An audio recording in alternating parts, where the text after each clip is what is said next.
சுச்சக்கர வரதாச்சாரியம் சுத்தசத்வ குருத்தமம் ஸ்ரீநிதி ராகவம் வந்தே ஹியபார கருணாகரம் கவிதாஜித கல்லோலி கன்யகா காந்தவக்ஷசே கருணாதி குணாட்யாய கமலா நிதயே நமஹா.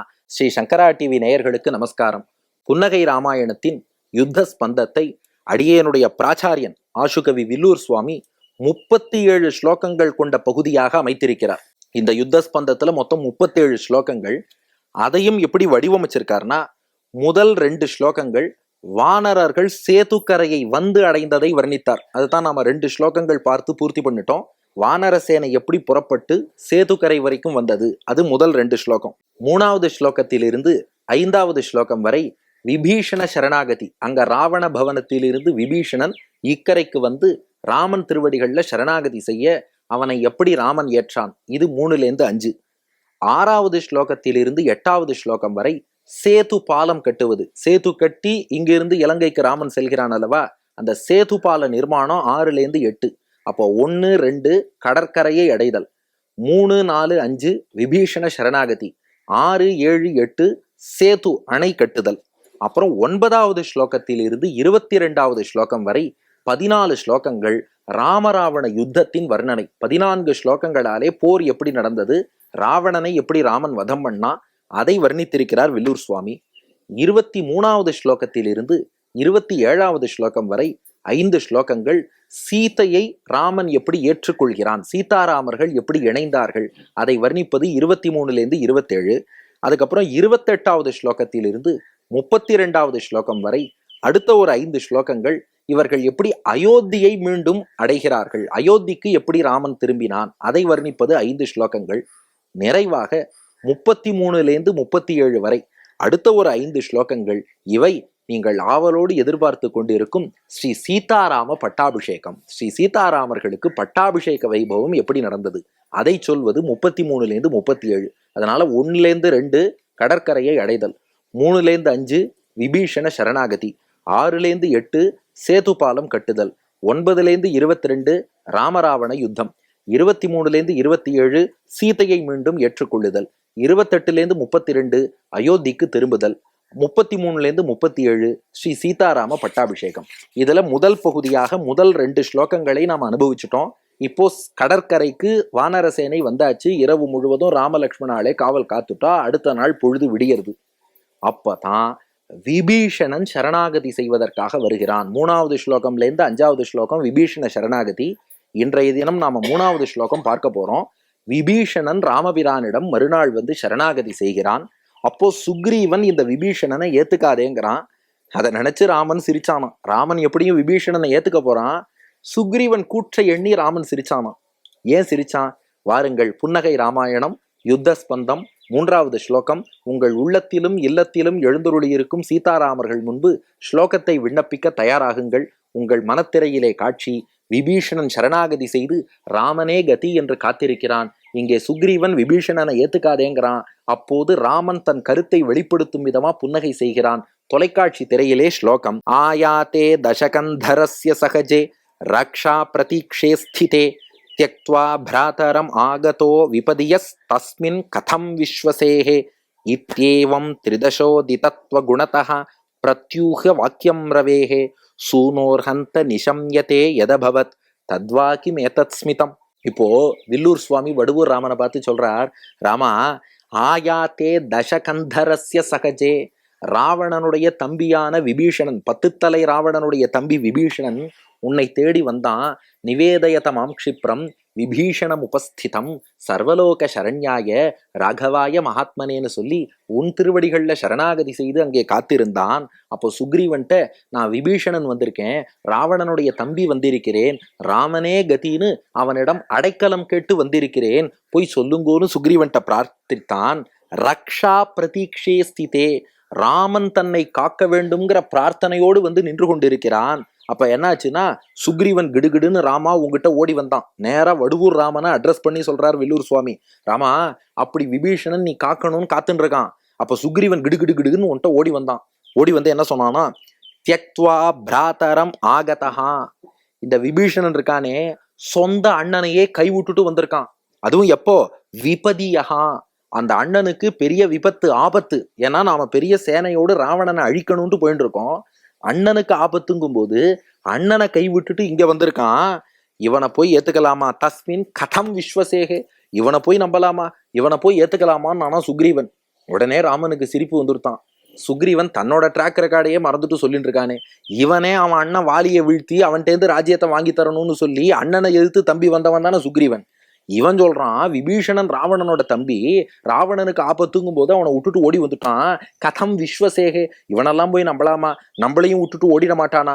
ராமன் நினைச்சிருந்தானா, ஏன்டா இந்த மாதிரி நான் உங்ககிட்ட யோசிச்சிருந்தேன்னா உன்னை ஏத்துன்னு இருக்கவே மாட்டேன், வாலியே வதம் பண்ணியிருக்க மாட்டேனே, நீ ஓன் ட்ராக் ரெக்கார்டையே மறந்துட்டு நீ இப்படி பேசிட்டு இருக்கியேன்னு நினைச்சானா. ஆனா ஏன் சுக்ரீவன் பேசினாங்கிறத புரிஞ்சுண்டு ராமன் சிரிச்சாங்கிறார் வில்லூர் சுவாமி. ஏன்னா இத்யேவம் திரிதசோதிதத்துவ குணத்தகா பிரத்யூக வாக்கியம் ரவே சூனோகோ. இந்த சுக்ரீவன் யாருன்னா சூரியனுடைய மகன், சூரிய தேவனுடைய அம்சம் கொண்டவன்.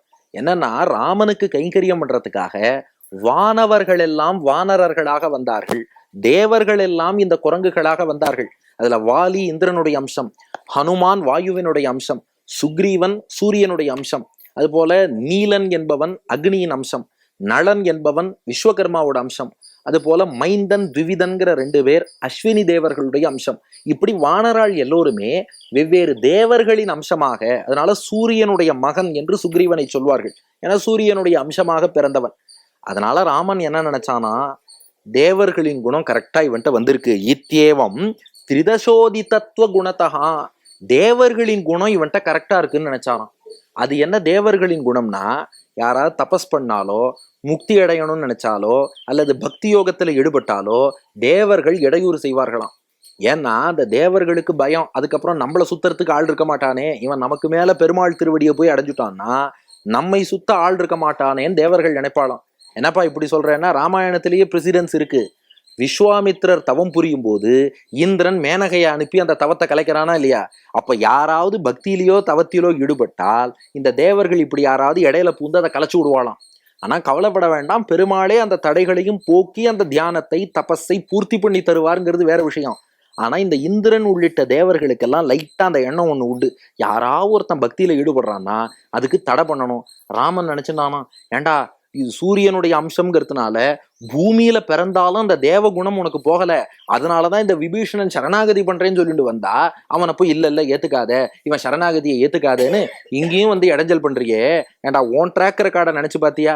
இப்படி உன் தேவனின் குணத்தை காட்டுவதற்காக இங்க இடைஞ்சல் பண்றியே நினைச்சு ஹந்தம் நிஷம்யதே யதபவத். ராமா, அதை நீ நினைச்சு பார்த்த ரைட்டு, தேவர்களா இருக்கும்போது விஸ்வாமித்திரர் தபஸுக்கு இடைஞ்சல் பண்ணவன் இப்ப வானரனா பிறந்து விபீஷணனுக்கு இடைஞ்சல் பண்றான்னு நினைச்சு தத்வாக்கி மேதத் ஸ்மிதம், அதனால சிரிச்சியா ராமா?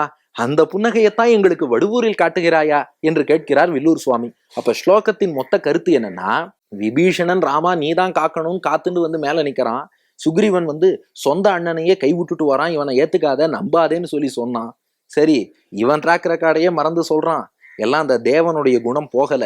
ஏன்னா அந்த வானவர்கள் எல்லோருக்குமே, விண்ணவர்களுக்கெல்லாம் யாராவது தபஸ் பண்ணா தடுக்கணும்னு எண்ணம். விஸ்வாமித்திரர் தபஸெல்லாம் தடுத்த இந்த தேவர்கள் தான் இப்ப வானராள் வடிவுல விபீஷண சரணாகதிக்கும் தடை பண்றா. நீ எத்தனை தடை பண்ணாலும் நான் அவனை ஏத்துப்பேங்கிறத உணர்த்துவதற்காக ராமன் சிரிச்சானா. இது வெறும் கிண்டலுக்காக மட்டும் சிரிக்கல, உன் ட்ராக் ரெக்கார்டை மறந்து பேசுறியே அதுக்காக மட்டும் சிரிக்கல, தேவனுடைய குணம் மாறலையே அதுக்காக மட்டும் சிரிக்கல. யார் எத்தனை சொன்னாலும் எத்தனை தடைகள் வந்தாலும் என் காலில் விழுந்தவனா நான் ஏத்துப்பேன், அதை உணர்த்துவதற்காக ராமன் புன்னகை செய்தான் என்பது ஸ்லோகத்தின் கருத்து. இனி 3 விஷயங்கள். முதல் விஷயம், புன்னகைக்கான காரணம் என்னன்னா, சுக்ரீவா நீ 1000 சொல்லுடா, என் காலில் விபீஷணன் சரணாகதி பண்ணிட்டான், என்ன செய்தாலும் நான் அவனை ஏற்றுக்கொள்வேன், அதை உணர்த்துவதற்கு அந்த உறுதியின் வெளிப்பாடுதான் ராமனுடைய புன்னகை. இது புன்னகைக்கான காரணம்.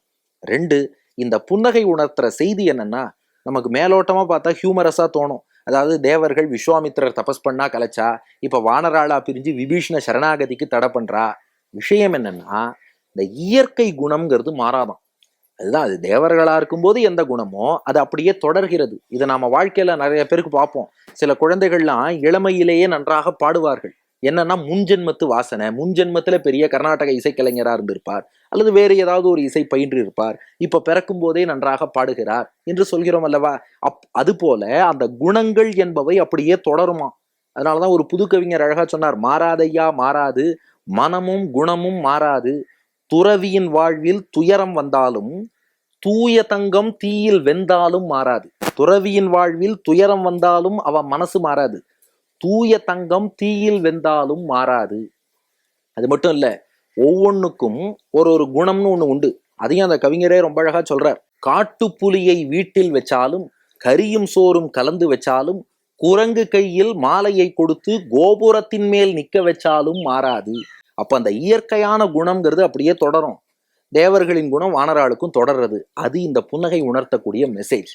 இனி 3, இதை ரசிக்கக்கூடிய அடியார்களுக்கெல்லாம் என்ன பலன்னா, நமக்கு இருக்கக்கூடிய தீய குணங்கள் என்பது விலகும். இப்படிப்பட்ட தேவையில்லாத குணங்கள் ஏதாவது நம்ம கிட்ட இருந்ததுன்னா அது விலகி தீய குணம் நீங்கி தூயவர்களாக நாம் ஆக வாங்கோ யுத்தஸ்பந்தத்தின் இந்த 3வது ஸ்லோகத்தை சேவிப்போம். ஆயாதே தசகந்தரஸ்ய சகஜே ரக்ஷா பிரதீக்ஷே ஸ்திதே த்யக்த்வா பிராதரமாகதோ விபதியஸ்தஸ்மின் கதம் விஸ்வசேஹே இத்யேவம் த்ரிதசோதிதத்வ குணதः பிரத்யூஹ வாக்கியம் ரவேஹே சூனோர்ஹந்த நிஷம்யதே யதபவத் தத்வாக்கி மேதத் ஸ்மிதம் என்று சொல்வோம்.